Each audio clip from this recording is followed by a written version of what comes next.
based education. And the first thing CS is to let Kenyans know that there's a philosophy, a global philosophy, well-researched,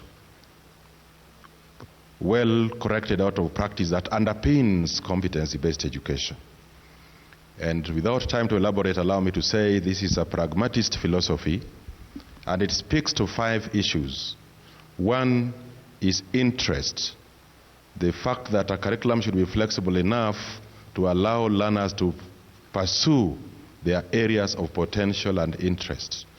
2 is to infuse as much practicality as possible in our learning.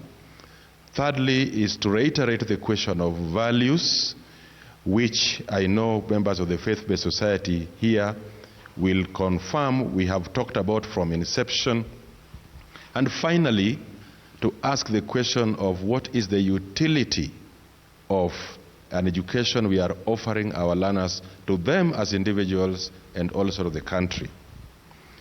The second thing to reiterate, colleagues, is that the structure that informs competency-based education at basic level is also well grounded in cognitive developmental psychology. That's why we have 2 years to offer children an opportunity to interact at pre-primary school level, 6 years to give them an opportunity to socialize, especially on the areas of literacy, numeracy, and language. 3 years of junior school to offer learners an opportunity to adventure, to discover their potential, and then 3 years to take a pathway where they can now get more into the depth.